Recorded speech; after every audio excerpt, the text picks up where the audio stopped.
13 titres pilotes, 12 titres constructeurs. Aucune personnalité en F1 n'a autant gagné qu'Adrian Newey. Avec plus de 30 ans dans les paddocks, l'ingénieur britannique a vécu l'une des carrières les plus victorieuses de l'histoire. Revenons ensemble sur son parcours.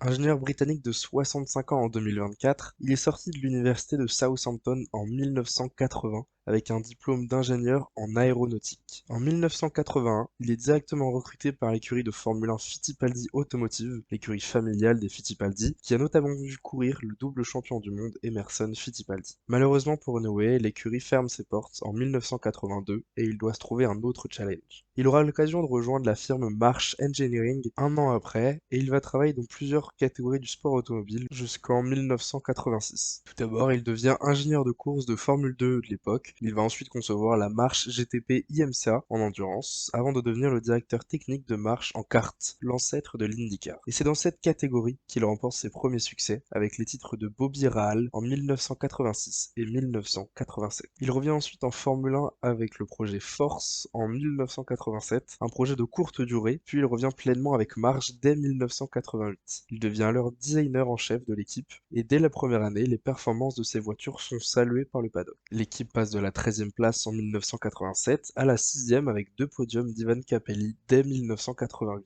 Il se fait remarquer par des créations poussées à l'extrême en matière d'aérodynamisme, ce qui lui causera notamment une mauvaise réputation. En 1990, il devient directeur technique de Leyton House, anciennement March, et ses voitures sont irrégulières et aussi entre fond de plateau et résultats excellents, avec même une domination de son écurie au GP de France, qui verra notamment Ivan Capelli rater la victoire de pas grand-chose. Et c'est l'irrégularité de ses voitures qui lui causera son renvoi de l'écurie la même année. Dès lors qu'il est revenu sur le marché, Williams-Renault a saisi cette opportunité pour en faire son designer en chef dès 1991, l'année suivante. Il rejoint alors l'une des meilleures écuries de la grille à l'époque et l'une des écuries légendaires de la Formule 1. Il aura alors plus de ressources, aussi bien humaines que financières, et il sera plus encadré pour ne pas reproduire les mêmes erreurs qu'il a fait chez Leyton House. Avec Patrick Head, son directeur technique, ils sont notamment à l'origine des voitures qui remporteront 4 titres pilotes et 5 titres constructeurs de 1991 à 1997 et les derniers de l'écurie anglaise à ce jour. Durant cette période, l'écurie de Frank Williams n'a pas quitté le top 2 au constructeur. Elle a même, en 1993 et 1996, remporté le titre constructeur avec plus du double de points du second, l'écurie Ferrari dans les deux cas. Adrian Newey a notamment dessiné des voitures qui ont permis à Jacques Villeneuve, Damon Hill, Nigel Mansell de remporter leur seul titre en Formule 1. C'est aussi ici qu'Alain Prost a remporté son quatrième et dernier titre en 1993. Des noms légendaires que l'ingénieur a su faire gagner. Son passage chez Williams se finira par moins de 59 victoires en 7 saisons.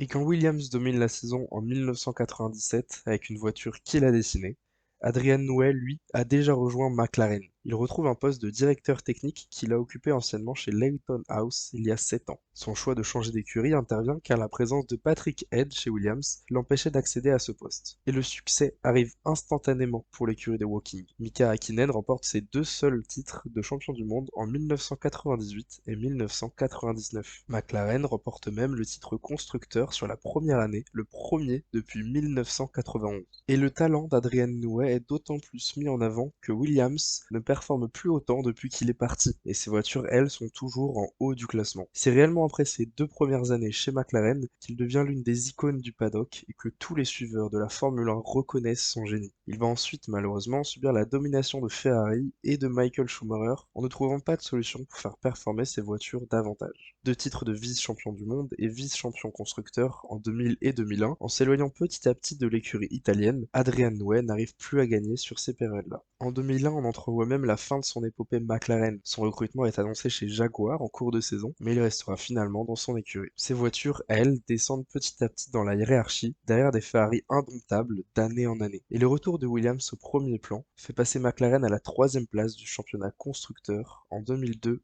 et 2003, malgré l'explosion d'un Kimi Raikkonen qui ne passe qu'à 2 points du titre pilote en 2003. La baisse de régime de l'écurie est due en grande partie au moteur Mercedes, mais l'image d'ingénieur excentrique d'Adrian Newey ressurgit lorsqu'il conçoit la McLaren MP14-18 pour 2003. Cette voiture ne sera jamais alignée au départ d'un Grand Prix faute de trop nombreux problèmes techniques, mais elle entache à nouveau sa réputation d'ingénieur. Et la saison catastrophique de l'écurie en 2004, avec une 5e place au constructeur, finit de remettre en question son inventivité. On verra du mieux avec un retour à la seconde place en 2005, derrière Fernando Alonso dominant avec sa Renault, mais ce sera sa dernière année au sein de McLaren. Malgré un passage plus contrasté que chez Williams, il y aura tout de même remporté 41 victoires et étoffé son palmarès avec 2 nouveaux titres de champion du monde pilote et un titre constructeur.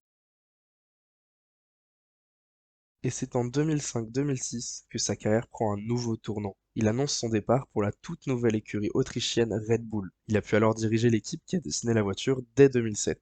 La collaboration va mettre, elle, plusieurs années à porter ses fruits avec des premières monoplaces encourageantes, mais qui ne jouent pas aux avant-postes. On note notamment la 10e place de David Coulthard au général en 2007 ou encore la 11e de Mark Webber en 2008. Et c'est en 2009 que l'écurie Auto Rouge remporte ses premières victoires, grâce notamment au jeune pilote allemand émergent Sebastian Vettel, un pilote qui a d'ailleurs grandi au sein de l'écurie autrichienne. Après une saison marquée par la victoire de Brown GP au championnat, la fin de saison dominée par Red Bull avec 3 victoires sur les 3 derniers Grands Prix a donné beaucoup d'espoir pour la saison suivante. Et ces espoirs ont été confirmés. 2010 a sonné le début d'une domination sans partage de Red Bull. 4 titres pilotes et 4 titres constructeurs en 4 saisons. 49 victoires, donc 33 pour Sébastien Vettel. Les chiffres parlent d'eux-mêmes, la Red Bull était redoutable. Et c'est la première fois qu'une voiture d'Adrian Newey a autant dominé durant autant d'années. Il a trouvé la solution technique à la réglementation qui a été modifiée en 2014. En surpassant tous ses confrères, il a permis à son écurie de dominer et de remporter ses premières victoires. L'année 2014 est d'ailleurs l'année de début de la nouvelle ère dominée par Mercedes.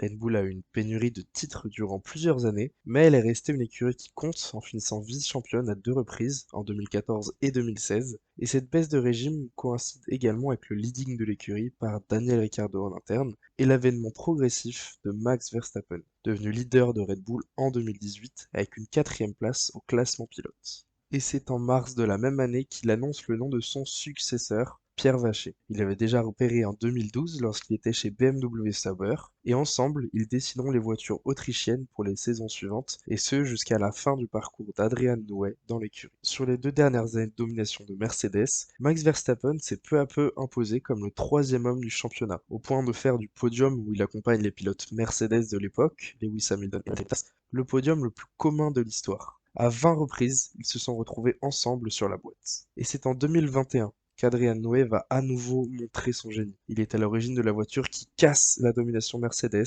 et il conçoit la voiture qui domine les 3 suivantes après une nouvelle réglementation technique au cours de laquelle son concept aérodynamique s'est révélé être le meilleur.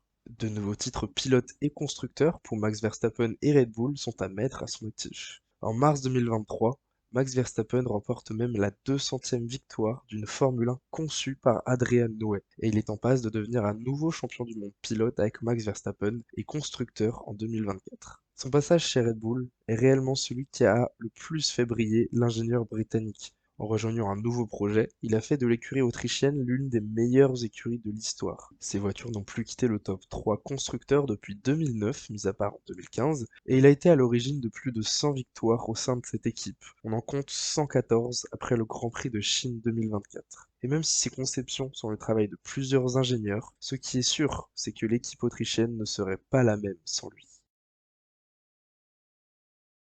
En mai 2024, il a annoncé quitter l'écurie Red Bull au début du mois de mai 2025. Il va se consacrer au développement de la première hypercar de l'écurie autrichienne et sera donc disponible dès son départ de l'écurie, ou presque, pour travailler dans une potentielle nouvelle écurie sur la réglementation technique de 2026. On parle notamment d'offres de Ferrari ou d'Aston Martin pour lui, mais à 65 ans, il pourrait très bien mettre un terme à sa carrière et il faudra être attentif aux prochaines actualités pour connaître son prochain défi.